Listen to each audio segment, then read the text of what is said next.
మహాపరిశుద్ధుడు అయినటువంటి మా ప్రియ పరలోకపు తండ్రి, మీకు స్తోత్రములు చెల్లించుచున్నాం ప్రభువా.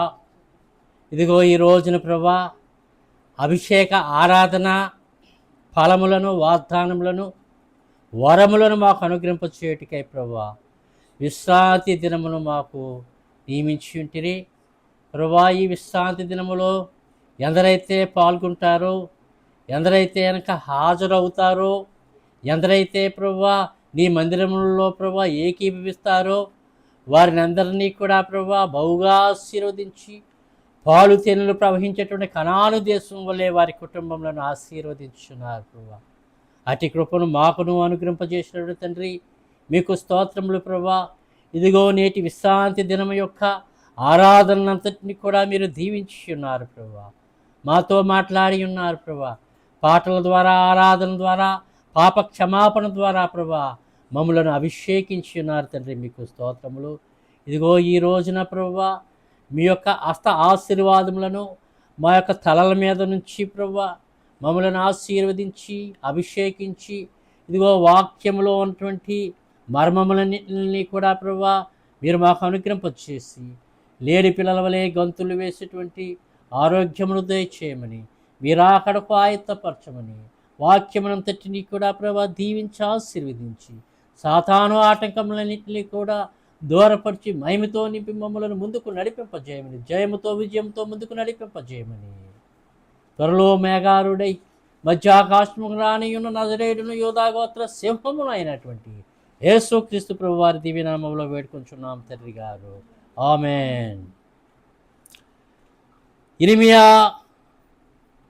వ్రాసినటువంటి 9వ అధ్యాయము, ఇర్మియా గ్రంథము 9వ అధ్యాయము 23, 24 వరకు చదువుకుందాం. ఇర్మియా గ్రంథము 9వ అధ్యాయము 23, 24 వచనాలను ధ్యానించుకుందాం. యెహోవా ఈలాగు సెలవిచ్చుచున్నాడు, జ్ఞాని తన జ్ఞానమును బట్టి, సూర్యుడు తన శౌర్యమును బట్టి అతిశయింపకూడదు.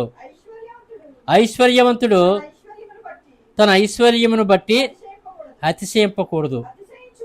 అతిశయించువాడు దేనిని బట్టి అతిశయింపవలెననగా, భూమి మీద కృప చూపుచు నీతి న్యాయములను జరిగించుచున్న యెహోవాను నేనే అని గ్రహించి నన్ను పరిశీలనగా తెలుసుకును బట్టియే అతిశయింపవలెను.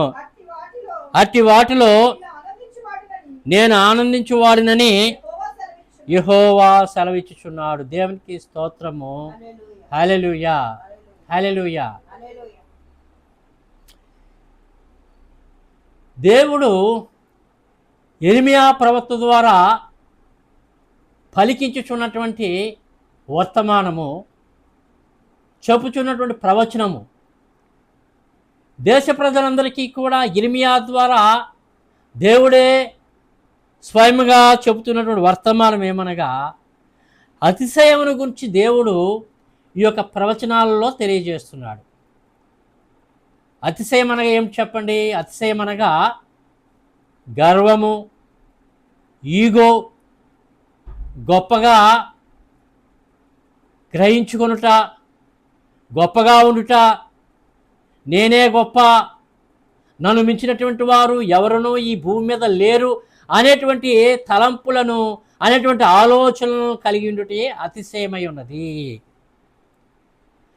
రాజు అయినటువంటి సొలొమోను తన సామెతల గ్రంథంలో ఏమని తెలియజేస్తున్నాడంటే, గర్వమునకు ముందు నాశనము నడుచును అని తెలియజేస్తున్నాడు. గర్వమునకు ముందు నాశనము నడుచునని తెలియజేస్తున్నాడు. గర్వము దేవుని సన్నిధిలో ఉండకూడదు. గర్వము, అతిశయం అనేటువంటిది విశ్వాసుల యొక్క హృదయాల్లో ఉండకూడదు. గర్వము, అతిశయం అనేటువంటిది యేసుక్రీస్తు ప్రభు వారి యొక్క లక్షణము కాదు. అతిశయము, గర్వము అనేటువంటిది యేసుక్రీస్తు ప్రభు వారి క్రియలలో క్రియ కాదు. యేసుక్రీస్తు ప్రభు వారిలో ఉన్నటువంటి లక్షణం ఏమనగా సాధు స్వభావము, మంచితనము, కృప, ప్రేమ. అందుకే యేసుక్రీస్తు ప్రభు వారిని బైబిల్ గ్రంథంలో ఏమని పండితులైనటువంటి వారు సంబోధిస్తారంటే the good Samaritan. The good Samaritan. ఐగుప్తులకు వెళ్ళవలసిన, యెరూషలేమునకు వెళ్ళవలసినటువంటి ఒక వ్యాపారి యెరూషలేమునకు వెళ్ళటం అని తన యొక్క మార్గమును విడిచి వేరే మార్గమునకు వెళ్ళాడు. ఆ మార్గంలో దొంగల చేత కొట్టబడి ఆ వ్యాపారి దగ్గర ఉన్నటువంటి ధనమునంతా కూడా దొంగలు దోచుకుని ఆయన యొక్క వస్త్రములను చింపివేసి ఆయన దగ్గర ఉన్నటువంటి అమూల్యమైనటువంటి సంపదనంతటిని కూడా కొల్లగొట్టి కొన ఊపిరితో దారి ప్రక్కన పడవేశారు. అదే మార్గమున వస్తున్నటువంటి ఒక మంచి సమరయుడు ఆ యొక్క వ్యక్తిని కనుగొని అతనికి ఉపచారములు చేసి మంచినీళ్ళు త్రాగించి ఆ కొన ఊపిరితో ఉన్నటువంటి వాడిని తీసుకుని వైద్యం చేసి పూటకోళ్ళమ్మ ఇంటి దగ్గరికి తీసుకుని వచ్చి అక్కడ ఉంచి, ఇదిగో నేను దేశాంతరం పోవుచున్నాను, ఈ యొక్క వ్యక్తికి భోజనం పెట్టండి, ఇదిగో నేను మీకు ఒక నాణ్యమును ఇచ్చుచున్నాను, ఇంకా ఎక్కువ ఖర్చు అయినట్లయితే మరలా నేను తిరిగి వచ్చేటువంటి సమయంలో మిమ్మల్ని కలుసుకుని ఎంతైతే ఎక్కువ ఖర్చు అయినదో దానికి తగినట్లుగా నేను నాణ్యములను, దానికి తగినట్లుగా నేను ధనమును మీకు ఇచ్చేదను అని ఆ పూటకోళ్ళమ్మ ఇంటి దగ్గర ఉంచి ఆమెకు అప్పగించి వెళ్ళిపోయారు. అక్కడ ఏమి కనిపించుతున్నదంటే మంచి సమరయంలో ప్రేమ కనిపించుతున్నది. మంచి సమరయంలో ఏమి కనిపిస్తుందంటే జాలి కనిపించుతున్నది. మంచి సమరయంలో ఏమి కనిపించుతున్నదంటే దేవుని యొక్క విధేయత కనిపించుతున్నది, దేవుని యొక్క ఔదార్యం కనిపించుతున్నది, దేవుని యొక్క ఆశీర్వాదము, వాగ్దానములు, వరములు, ఫలములు కనిపించుతున్నవి. యేసుక్రీస్తు ప్రభువుని వెంబడించేటువంటి వారికి అట్టి వరములు, అట్టి కృప, అట్టి ప్రేమ అనుగ్రహింపబడు. దేవునికి స్తోత్రము, హల్లెలూయా. ఇక్కడ ఈ మంచి సమరయుడు ఎవరికి పోలికగా ఉన్నాడంటే యేసుక్రీస్తు ప్రభు వారికి పోలికగా ఉన్నాడు. అనగా ఏమిటి చెప్పండి? ఎవరిని కూడా ఆయన విడిచిపెట్టువాడు కాదు, ఎవరి అస్తములను కూడా ఆయన విడిచిపెట్టువాడు కాదు, ఎవరిని కూడా శ్రమలకు గురి చేసి ఒంటరిగా వదిలిపెట్టి వెళ్ళిపోయేవాడు కాదు యేసుక్రీస్తు ప్రభు వారు. యేసుక్రీస్తు ప్రభు వారిని ధ్యానించినట్లయితే, ఆయనను తలుచుకున్నట్లయితే, ఆయనను ప్రేమించినట్లయితే, ఆయన మార్గంలో నిలిచి ఉన్నట్లయితే సదాకాలము వారి కుటుంబంలోని ఆశీర్వాదములతోటి, స్వస్థతతోటి, పూర్ణభాగ్యములతోటి నడిపించేవాడు కృపామయుడైనటువంటి, ప్రేమమైనటువంటి, దయామయుడైనటువంటి యేసుక్రీస్తు ప్రభువారు. దేవునికి స్తోత్రం, హల్లెలూయా. కాబట్టి ఇంత కృప కలిగినటువంటి దేవుని బట్టి, ఇంత ప్రేమ కలిగినటువంటి దేవుని బట్టి, ఇంత మహిమా ప్రభావము కలిగినటువంటి దేవుని బట్టే అతిశయింపవలను కానీ, మానవునికి ఉన్నటువంటి బలమును బట్టి కానీ, మానవునికి ఉన్నటువంటి సంపదను బట్టి కానీ, మానవునికి ఉన్నటువంటి సిరి సంపదలను బట్టి కానీ అతిశయింపకూడదని దేవుని వాక్యము మనకి తెలియజేస్తున్నది. దేవునికి స్తోత్రం, హల్లెలూయా. అందుకే యెషయా గ్రంథంలో అలాగే కీర్తన గ్రంథంలో కూడా ఏమని చెప్తున్నారంటే, మనుష్యులను నమ్ముకున్నట్టు కంటే యెహోవాను ఆశ్రయించడం మేలు, ధనవంతులను ఆశ్రయించుట కంటే, నరాధిపతులను ఆశ్రయించుట కంటే, భూపతులను ఆశ్రయించుట కంటే, జీవదాత అయినటువంటి, జీవాధికారి అయినటువంటి యేసుక్రీస్తు ప్రభు వారి మీద నమ్మకం ఉన్నట్లయితే, విశ్వాసం ఉన్నట్లయితే మనకున్నటువంటి సర్వ కష్టములను, మనకున్నటువంటి సర్వమైనటువంటి శ్రమలన్నీ కూడా ఆయనే తొలగించేవాడు. అందుకే ఏమంటున్నాడు చెప్పండి? I'm the redeemer, I'm the healer, I am give the all the bones who are confidence in my bones, in my way, in my path. ఎవరైతే నా మార్గంలో నిలిచి ఉంటారో, ఎవరైతే నన్ను ఆనుకుంటారో, ఎవరైతే నా ప్రార్థన అంటే నమ్మకముగా ఉంటారో, ఎవరైతే నమ్మకమైనటువంటి గొర్రెపిల్లలుగా నన్ను వెంబడిస్తారో వారికి నా సన్నిధి తోడుగా ఉంచును, వారికి నేను స్వస్థను అనుగ్రహింపజేస్తాను, వారికి నేను ఆశీర్వాదములను అనుగ్రహింపజేస్తాను, వారికి నా ఆశీర్వాద ఫలములను, వరములను, వాగ్దానములను అనుగ్రహింపజేసి మేఘములోనికి ఆకర్షింపబడినటువంటి కృపను ప్రేమను వారికి అభిషేకముగా నేను అనుగ్రహింపజేయవాడినై ఉన్నాను. దేవునికి స్తోత్రము, హల్లెలూయా. కాబట్టి అతిశయమైనటువంటిది దేవుని వలన రావాలి, అతిశయమైనటువంటిది దేవుని యొక్క ప్రేమను బట్టి రావాలి, అతిశయమైనటువంటిది దేవుని యొక్క కృపను బట్టి రావాలి, కానీ మరి దేని ద్వారాను కూడా రాకూడదు. మానవుడు అతిశయించినట్లయితే కనుక అది నాశనములకు మార్గముగా, నాశనములకు హేతువుగా ఉన్నది. కానీ మానవుడు దేవుని బట్టి అతిశయించినట్లయితే, దేవుని యొక్క కృపను బట్టి అతిశయించినట్లయితే కనుక వారికి అది జీవదాయకముగా ఉన్నది, వారికి అది జీవవృక్ష ఫలముగా ఉన్నది, వారికి అది నీటి వారిన నాటబడి ఆకువారిక తరకాల ముందు ఫలమిచ్చు చెట్టు వలె దేవుని యొక్క కృప వారిని వర్ధిల్లింపజేయును. దేవునికి స్తోత్రము, హల్లెలూయా. కాబట్టి ఇక్కడ దేవుడు ఏం సెలవిస్తున్నాడంటే కనుక ఇర్మీయా గ్రంథము 9వ అధ్యాయం 23వ వచనంలో యెహోవా ఇలాగు సెలవిచ్చుచున్నాడు, జ్ఞాని తన జ్ఞానమును బట్టి, శూరుడు తన శౌర్యను బట్టి అతిశయింపకూడదు, ఐశ్వర్యవంతుడు తన ఐశ్వర్యను బట్టి అతిశయింపకూడదు. ఏం చెప్తున్నాడు చెప్పండి? ఇక్కడ బలమును గురించి చెప్తున్నాడు, తెలివితేటల గురించి చెప్తున్నాడు, విజ్ఞానము చదువు గురించి చెప్తున్నాడు, పాండిత్యం గురించి ప్రవచించుచున్నారు. ఇంకేం చెప్తున్నాడు చెప్పండి? ధనము గురించి కూడా ఇక్కడ దేవుడు సెలవిచ్చుచున్నాడు. ఏమంటున్నాడు చెప్పండి? జ్ఞాని తన జ్ఞానమును బట్టి, పండితులైనటువంటి వారు నేనే గొప్ప జ్ఞానమును కలిగి ఉన్నాను, నేను అందరికంటే బహుగా చదువుకున్నటువంటి వాడును, నేను అందరికంటే గొప్ప పాండిత్యం కలిగినటువంటి వాడును, నేను అందరికంటే పెద్ద జ్ఞానం కలిగినటువంటి వాడును, నన్ను మించినటువంటి వారు ఎవరు కూడా ఈ ప్రాంతాలలో కానీ ఈ ప్రదేశంలో కానీ ఎవరూ లేరని అతిశయింపకూడదని దేవుడు సెలవిస్తున్నాడు.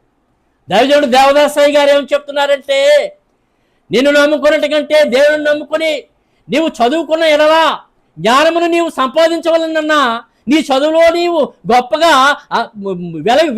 తేజస్సును కలిగి ఉండాలన్నా, గొప్ప ఆశీర్వాదమును కలిగి ఉండాలన్నా, గొప్ప దీవెన కలిగి ఉండాలన్నా దేవుణ్ణి, యేసుక్రీస్తు ప్రభు వారిని నీ గురువుగా ఎంచుకుని నీవు నీ చదువును సాగించినట్లయితే, నీ జ్ఞానమును పెంపొందించుకున్నట్లయితే కనుక నీ గురువు, నీ విశ్వగురువు అయినటువంటి యేసుక్రీస్తు ప్రభు వారి దగ్గర నుంచి నీవు జ్ఞాన సముపార్జన చేసినట్లయితే కనుక నేను మించినటువంటి వారు ఎవరు కూడా లేరు. దేవునికి స్తోత్రము. అదే మాట దేవదాసయ్య గారు, దైవజనులు, మన ఆత్మీయ తండ్రి గారు అయినటువంటి ఫాదర్ దేవదాసయ్య గారు కూడా సెలవిస్తున్నారు. నిన్ను బట్టి కాదు, యేసుక్రీస్తు ప్రభువాన్ని చూడు, యేసుక్రీస్తు ప్రభువాన్ని బట్టి నీవు జ్ఞానము కలిగినటువంటి వాడవు, యేసుక్రీస్తు ప్రభువాన్ని బట్టి నీవు తెలివితేటలు కలిగినటువంటి వాడవు, యేసుక్రీస్తు ప్రభువాన్ని బట్టి నీవు గొప్ప కృప కలిగినటువంటి వాడు అని వాక్యము తెలియజేయుచును. దేవునికి స్తోత్రం. కాబట్టి ప్రభువును బట్టి అతిశయించినట్లయితే జ్ఞానములో ఎదుగుదల, ప్రభువును బట్టి మరి చదువులో అతిశయించినట్లయితే కనుక ఉన్నతమైనటువంటి శిఖరాలకు ఆయన మనల్ని తీసుకెళ్లేటువంటి కృపను అనుగ్రహింపజేస్తాడు. ఉన్నతమైనటువంటి సింహాసనమును మనకు అనుగ్రహింపజేస్తాడు. ఆయన మనకు అనుగ్రహింపజేసినటువంటి జ్ఞానమును బట్టి, ఆ జ్ఞానమును ఆధారముగా చేసుకుని మనము చదువుకుని మనం గొప్ప ఉత్తీర్ణులుగా కాబడినప్పుడు మనకు గొప్ప సింహాసనాన్ని ఆయన దాచించాడు. ఆ సింహాసనం మీద కూర్చున్నటువంటి అర్హత మనదే. ఆ సింహాసనం మీద కూర్చుండి తేజస్సుతో ప్రకాశించేటువంటి, మహిమ తేజస్సుతో ప్రకాశించేటువంటి, ప్రభావంతో ప్రకాశించేటువంటి అర్హత మనదే. ఎందుకంటే క్రీస్తును వెంబడించేటువంటి వారమై ఉన్నాము. ఇంగ్లీష్లో ఒక మాట చెప్తారు, Christ never fails, Jesus Christ never fails. ఆయన ఎందులోనూ కూడా అపజయాన్ని పొందలేదు, ఆయన ఎందులోనూ కూడా విఫలము కాబడలేదు, ఆయన ఎందులోనూ కూడా ఫెయిల్ కాలేదు. మరి అలాంటి విశ్వగురువు అయినటువంటి యేసుక్రీస్తు ప్రభు వారిని మనము కలిగి ఉన్నప్పుడు, అలాంటి విశ్వగురువు అయినటువంటి యేసుక్రీస్తు ప్రభు వారిని మనం ఫాలో అయినప్పుడు, ఆయనను వెంబడించినప్పుడు మనకు ఎలాగో అపజయం వస్తుంది, మనకు ఎలాగో అవమానం వస్తుంది, మనకు ఎలాగూ దిగులు వస్తుంది, మనకు ఎలాగూ ఆధార్యం వస్తుంది, మనకు ఎలాగూ శ్రమ, శోధన, కష్టము, నష్టము, దుఃఖము ఎలాగూ వస్తాయి.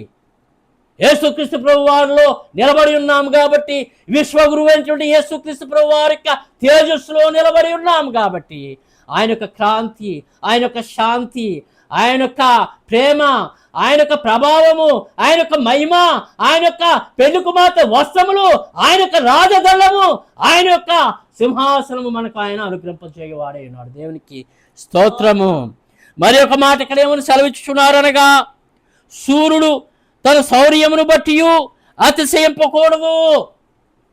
ఎవరైనా సూర్యుడు ఎవడు? బైబిల్ గ్రంథంలో మనం చూస్తుంటే పాత నిబంధన గ్రంథంలో సంసోను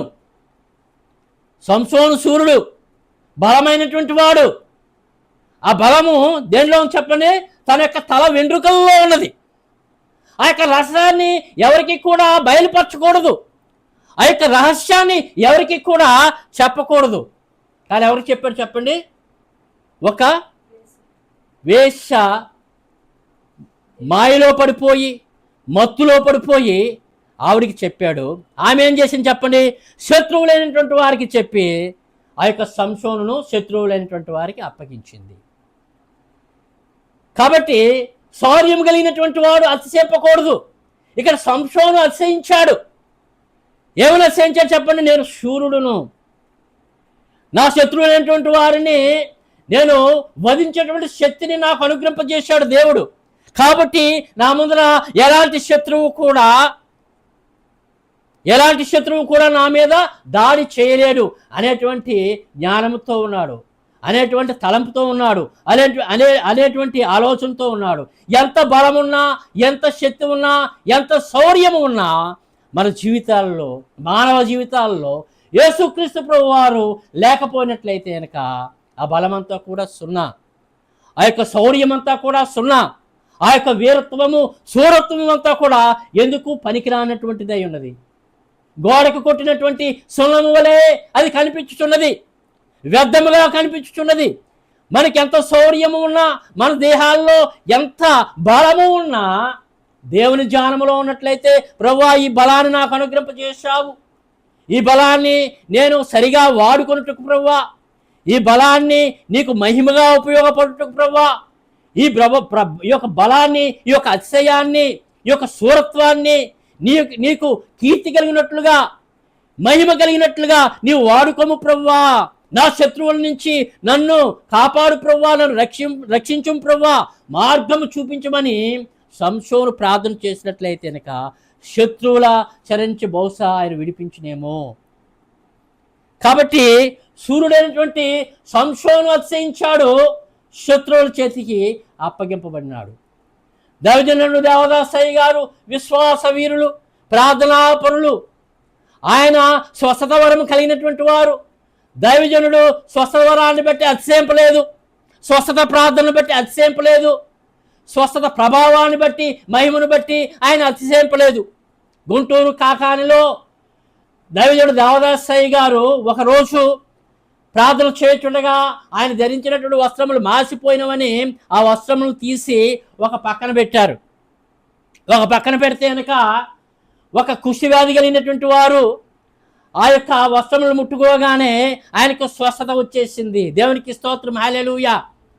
దైవజనుడు దేవదాసయ్య గారు నా వస్త్రము ముట్టుకోగానే స్వస్థత వచ్చింది, నా వస్త్రములు ముట్టుకోగానే కుష్టి వ్యాధి కలిగినటువంటి వాడు బాగుపడినాడు, తేజస్సు కలిగినటువంటి వాడిగా, గొప్ప సౌందర్యం కలిగినటువంటి శరీరం కలిగినటువంటి వాడిగా, సౌందర్యం కలిగినటువంటి వాడిగా మారిపోయాడని ఆయన అతిశయించలేదు. ఆ స్వస్థతను బట్టి దైవజనుడు దేవదాసయ్య గారు దేవునికి కృతజ్ఞతాస్తుతులు చెల్లించు పక్కనుండి శిష్యులైనటువంటి వారిని పిలిచామన్నారంటే ఈ వస్త్రములను వెంటనే తగులబెట్టండి, ఈ వస్త్రములు వెంటనే నాశనం చేయండి అని వారికి ఆర్డర్ వేశారు. శిష్యులైనటువంటి వారు దేవదాసయ్య గారిని అడుగుతున్నారు, అయ్యా దైవజనుడా, ఇందులో ఏముంది ప్రభువా? ప్రభు యొక్క కృపను బట్టి స్వస్థత జరిగింది, మీరు ఈ వస్త్రములను కాల్చివేయమంటున్నారేంటి అని దైవజనుడిని ప్రశ్నించగా అయ్యగారు ఏం చెప్పారంటే, ఈ యొక్క వస్త్రములను ముట్టుకోగానే స్వస్థత వచ్చిందనేది వాడు 10 మందికి చెప్తాడు. దైవజనుడు దేవదాసయ్య గారి వస్త్రములను ముట్టుకోగానే స్వస్థత వచ్చిందని నా గురించి చెప్తాడు, కానీ దేవుని గురించి, క్రీస్తుని గురించి ఆయన సాక్ష్యం చెప్పడు. కనుక ఈ వస్త్రములను వెంటనే కాల్చివేయండి అని వారికి ఆర్డర్ వేయగానే ఆ వస్త్రములను శిష్యులైనటువంటి వారు కాల్చివేశారు. దేవునికి స్తోత్రము. దేవదాసయ్య గారిలో అతిశయము లేదు, దేవదాసయ్య గారిలో గర్వం లేదు, అందుకే అతిశయింపలేదు. కాబట్టి దేవుని యొక్క కృప మీద ఆనుకుని ఉన్నారు, కాబట్టి దేవుని యొక్క ప్రేమను బట్టి నడుచుకున్నారు, కాబట్టి ఆయన 120 సంవత్సరములు బతికి ఉన్నారు. దేవునికి స్తోత్రం, హల్లెలూయా. 120 సంవత్సరములు వధువు సంఘ రూపమును ధరించి, పెళ్లి కుమార్తె వస్త్రములను ధరించి, పెళ్లి కుమార్తె రూపంతో అలంకరింపబడి ఆయన సేవ చేస్తున్నారు. బైబిల్ మిషన్ యొక్క సేవను చేస్తున్నారు. దేవునికి స్తోత్రం. హల్లెలూయా. మోషే గారు కూడా 120 సంవత్సరములు బతికి ఉన్నారు. మోషే గారు కూడా అతిశయించలేదు. ఇశ్రాయేలు ప్రజలైనటువంటి వారిని ఐగుప్తు దేశం నుంచి కనాను దేశానికి తరలించేటువంటి క్రమంలో ఎప్పుడూ కూడా దేవుని విస్మరించలేదు. మరి ఒక అంశం ఏమిటంటే కనుక మోషే ప్రవక్త నత్తివాడు, సరైనటువంటి మాటలు పలకలేనటువంటి వాడు. ఆయన మాట సరిగా రాదు, ఆయనకు గొంతు సరిగా ఉండదు, మాట మాంద్యము కలిగినటువంటి వాడని మోషేను గురించి బైబిల్ గ్రంథంలో వ్రాయబడి ఉన్నది. ఏమంటుండంటే దేవునితోటి, ప్రభువా ఐగుప్తు దేశంలో వెళ్ళి నీ ప్రజలైనటువంటి ఇశ్రాయేలీయులను తీసుకొని రమ్మని పంపుచున్నావే, ఫరో రాజు నన్ను బ్రతకనిస్తాడా? నన్ను బ్రతకనిచ్చి ముందుకు నడిపింపజేస్తాడా? నన్ను చంపేస్తాడేమో, నా ప్రాణాలు తీసేస్తాడేమో, పైగా ఫరో రాజుతో మాట్లాడమంటున్నా, వెళ్ళి రాజుగారితో నేను మాట్లాడగలనా? మాట మాంద్యం కలిగినటువంటి వాడిని నేను, నత్తివాడిని నేను, ప్రభువా నేను ఎలాగ మాట్లాడగలనని దేవునితో చెప్తున్నప్పుడు, నీవు కాదు మాట్లాడేది నేనే, నీ నోటికి నోరేయుండి మాట్లాడేవాడు నేను, నీ జ్ఞానానికి జ్ఞానమై ఉండేవాడు నేను, నీ తెలివికి నీ యొక్క ప్రజ్ఞకు నేనే ముందుగా ఉండి నడిపించేవాడినై ఉన్నాను. నా సన్నిధి నీతో మాట్లాడను, నా సన్నిధి నీకు తోడుగా వచ్చును, నా సన్నిధే ఫరో రాజుతో మాట్లాడనని సెలవిచ్చినటువంటి దేవుని యొక్క వాక్యము, సెలవిచ్చినటువంటి దేవుని యొక్క అంశము, ఆశీర్వాదం. ఎవరైతే కనుక ఈ రోజున అతిశయము లేకుండా దేవుని సన్నిధిలో నిలిచి ఉంటారో, అతిశయము లేకుండా దేవుణ్ణి ఆశ్రయిస్తారో, వారికి అందరికీ కూడా మోషేకు అనుగ్రహింపజేసినటువంటి ఆశీర్వాదములు, మోషేకు అనుగ్రహింపజేసినటువంటి ఆయుష్కాలము, మోషేకు అనుగ్రహింపజేసినటువంటి శక్తి, మోషేకు అనుగ్రహింపజేసినటువంటి బలమును దేవుడు అనుగ్రహింపజేయనై ఉన్నాడు. అందుకేమంటున్నాడు చెప్పండి? నేను అరణ్యములో, మిథ్యానారణ్యములో సంచరించినప్పుడు 40 సంవత్సరములు నాకు, ఇప్పుడు ఇశ్రాయేలుని తీసుకుని రావడానికి నన్ను పంపించినప్పుడు 80 సంవత్సరములు, 120 సంవత్సరములు నా యొక్క వయసు పరిపూర్ణమైనది. ఆయనను సరే నా కంటి చూపు తగ్గలేదు, నా బలము తగ్గలేదు, దేవునికి కృప నాలో నిలిచినది కాబట్టి లేని పిలవలే గంతులు వేసేటువంటి శక్తిని, బలమును, అతిశయమును దేవుడు నాకు అనుగ్రహింపజేస్తున్నాడు. దేవునికి స్తోత్రం. హల్లెలూయా. కాబట్టి దేవుని బట్టి అతిశయింపవలెను. అలాగే మరి యొక్క మాట ఏమని చెప్తున్నాడంటే కనుక, ఐశ్వర్యవంతుడు తన ఐశ్వర్యమును బట్టి అతిశయింపకూడదు. యోబు అతిశయించలేదు. తనకున్నదంతా కూడా దేవుడు తీసుకున్నాడు. తనకున్నటువంటి ధనాన్ని తీసుకున్నాడు, తన యొక్క సంతానమును తీసుకున్నాడు, తన యొక్క పశువుల భాగ్యమును తీసుకుని ఉన్నాడు, తన యొక్క పనివారినందరినీ కూడా తీసుకుని ఉన్నాడు. సమస్తము కూడా దుఃఖంలోనికి, శ్రమలోనికి, శోధనలోనికి వెళ్ళిపోయింది. యోబు దగ్గర ఏమీ లేదు. మరి యోబు ఏం చేస్తున్నాడంటే, ఏం చేస్తున్నాడు చెప్పండి? సన్నని నూలు వస్త్రములను ధరించి, గోనె పట్ట ధరించి ఉపవాస ప్రార్థన చేస్తున్నాడు. ఆయన శరీరం అంతా కూడా కుళ్ళిపోయినది, ఆయన శరీరం అంతా కూడా రక్తం స్రవించబడుచున్నది, ఆయన వ్యాధి చేత మొత్తబడి ఉన్నాడు. ఆయనను సరే దేవుని విడిచిపెట్టలేదు, దేవునికి పాదములను విడిచిపెట్టలేదు. మరి యాకోబు కూడా దేవుని యొక్క పాదములను విడిచిపెట్టలేదు. దేవుణ్ణి ఆశ్రయించాడు కాబట్టి యాకోబుకి దేవుడు మహనయీం అనేటువంటి దేవదూతల సైన్యమును అనుగ్రహింపజేసి అరణ్యంలో ఆయన నడిపించున్నాడు. ఇక్కడ కూడా ఈ యొక్క అంశమును చూస్తున్నట్లయితే కనుక, ఐశ్వర్యవంతుడు తన ఐశ్వర్యమును బట్టి అతిశయింపకూడదని వ్రాయబడి ఉన్నది. ఇట్టి ప్రవచనముల చేత విశ్వాసులైనటువంటి వారు నడుచుకున్నట్లయితే కనుక, అతిశయము లేకుండా దేవుణ్ణి ఆశ్రయించినట్లయితే కనుక, వ్యర్థముగా కాకుండా ఉపయోగకరంగా ఉన్నట్లయితే కనుక ఆ యొక్క ఆశీర్వాదములు మనకి అనుగ్రహింపబడతాయి. చివరిగా కీర్తనల గ్రంథము 20వ అధ్యాయము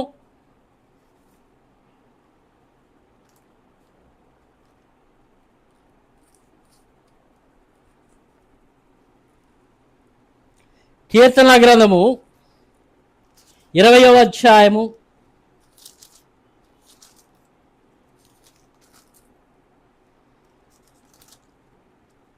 1 ఇక్కడ దేవుడు ఏమని సెలవిస్తున్నాడంటే,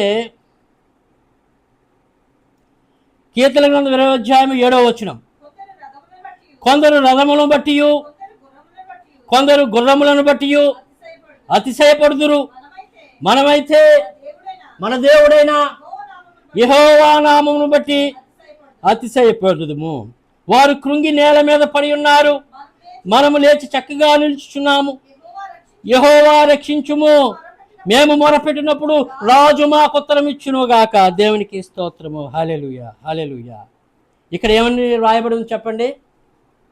అతిశయం లేనటువంటి వారికి, దేవుణ్ణి ఆనుకున్నటువంటి వారికి దేవుడు అనుగ్రహింపజేసినటువంటి ప్రవచన వాగ్దాన ఫలమేమనగా, కొందరు రథములను బట్టి కొందరు గుర్రములను బట్టి అతిశయపడుతుంది. ఎంత అని చెప్పండి?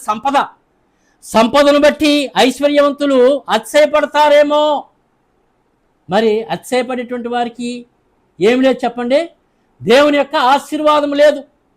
అతిశయపడేటువంటి వారికి దేవుని యొక్క కృప, దేవుని యొక్క ప్రేమ, దేవుని యొక్క మహిమా ప్రభావములు లేవు. ఇక్కడ సంఘం ఏమని తెలియజేస్తున్నదంటే, విశ్వాసులు ఏమని తెలియజేస్తున్నారంటే, మనమైతే మన దేవుడైనటువంటి యెహోవా నామమును బట్టి అతిశయపడుదుము. దేవునికి స్తోత్రం. హల్లెలూయా. నీ దగ్గర చిల్లి గవ్వలేకపోయినా, నీ శరీరంలో బలం లేకపోయినా, నీ ఒంటి నిండా రోగమున్నా, నీ కిడ్నీలు పనిచేయకపోయినా, నీ మెదడు పనిచేయకపోయినా, నీ మోకాళ్ళు నొప్పి పెట్టినా, నీ మోక చెప్పుల్లో గుజ్జు అరిగిపోయినా, నీ శరీరంలో ఏ భాగము ఏ మరి అవయవము పనిచేయకపోయినా వాటినన్నింటినీ కూడా సరిచేయవాడు, వాటినన్నింటినీ కూడా నిదానపరచువాడు, నిదానంగా చేయవాడు. వాటినన్నింటినీ కూడా తీసివేసి సిలువమాను కింద వేసి త్రొక్కి కలవరిగిరిలో తన సిలువమానులో కాచినటువంటి అద్వితీయ రక్తమును మన మీద అభిషేకంగా ప్రోక్షింపజేయడానికి ఆయన సిద్ధంగా ఉన్నాడు. తన గాయపడినటువంటి హస్తములను మన మీద చాపి మేఘంలోనికి ఆకర్షింపబడినటువంటి కృపను ప్రేమను ఆయన అనుగ్రహింపచేయువాడై ఉన్నాడు. కాబట్టి అతిశయమును ప్రక్కన పెట్టి, అతిశయమును తీసివేసుకుని, అతిశయమైనటువంటి అంశములను మనలో ఉండకనగా, రవ్వంతైనను కూడా మనలో ఉండకనగా తీసివేసుకుని, మన హృదయమును సరాపరుచుకుని, మన హృదయమును పవిత్రపరుచుకుని ఆయనను ఆరాధించినట్లయితే కనుక యేసుక్రీస్తు ప్రభు వారి కృప నిరంతరము మనకు తోడై ఉన్నను. దేవునికి స్తోత్రము. అందుకే ఏమంటున్నారు? మత్తయి సువార్తలో ఏమంటున్నారంటే కనుక, హృదయ శుద్ధి గలవారు ధన్యులు, వారు దేవుని చూచెదరు. దైవజనుడు దేవదాసయ్య గారు కూడా చెప్తున్నారు. ఏమని చెప్తున్నారు? దేవా నాకు కనబడమన్నా దేవదర్శనంబగును, పావానంబగు రూపం చూచి ధన్యుడవు కాగలవు అని దైవజనుడు దేవదాసయ్య గారు ఏకాంత స్థలము కోరమనేటువంటి పాటలో చెప్తున్నారు. కాబట్టి మరి పరమ భక్తాగ్రేష్ఠుడైనటువంటి దావీదు మహారాజు గారు అతిశయమును గురించి తన కీర్తన గ్రంథము 20వ అధ్యాయంలో కూడా తెలియజేసి ఉన్నారు. మరి అదే అధ్యాయంలో ఆఖరి ప్రవచనాలు చదువుకుందాం. ఆపత్కాలమందు నీకు యెహోవా ఉత్తరమిచ్చునుగాక, యాకోబు దేవుని నామము నిన్ను ఉద్ధరించునుగాక. 4వ ప్రవచనంలో చూసినట్లయితే 20వ అధ్యాయము, నీ కోరికను సిద్ధింపజేసి నీ ఆలోచన యావత్తును సఫలపరచుదునుగాక అని దావీదు మహారాజు గారి చేత దేవుడే తన ప్రవచనములను పలికించుచున్నటువంటి గొప్ప తరమును మనము చూస్తున్నాము. ఆఖరి ప్రవచనం ఏమనగా ఇర్మియా గ్రంథము 11వ అధ్యాయము, ఇర్మియా గ్రంథము 11వ అధ్యాయంలో 16వ వచనంలో దేవుడు ఏమి సెలవిస్తున్నాడనగా, అది చక్కని ఫలము గల పచ్చని ఒలీవ చెట్టని యెహోవా నీకు పేరు పెట్టెను. దేవునికి స్తోత్రము. అలాగే 19వ ప్రవచనాన్ని ఏం తెలియజేస్తున్నాడంటే, అయితే నేను వదకు తేబడుచుండు సాధువైన గొర్రెపిల్లవలే ఉంటిని గనుక దేవుడు ఏం చేశాడు చెప్పండి? ఆయన రక్తము చేత మనల్ని అభిషేకింపజేసి, మనల్ని ఎన్నుకొని, ఆయన యొక్క ఔదార్యమును, ఆయన యొక్క శక్తిని, మహిమా ప్రభావాలను అభిషేక కిరీటముగా మనకు అనుగ్రహింపజేసి, సింహాసనం మీద మనల్ని కూర్చుండబెట్టి వధువు సంఘ రూపమును అనుగ్రహింపజేసి జయంతో ముందుకు నడిపింపజేయుచున్నాడు. దేవునికి స్తోత్రము. కాబట్టి ఆఖరిగా చిన్న మాట, నా రూపలావణ్యములు నీ రూపలావణ్యములగును, నా రక్తం ప్రతి నిమిషం నీలో ధారగా ప్రవహించును. అది జీవము. శిలోమానులో యేసుక్రీస్తు ప్రభువు వారు చెందినటువంటి జీవమై ఉన్నది. ఆ జీవము కలవరి కాలంలో ప్రతి ఒక్కరికి కూడా దేవుడు మనకు అనుగ్రహింపజేసి జయంతో ముందుకు నడిపింపజేయును గాక. ఆమేన్.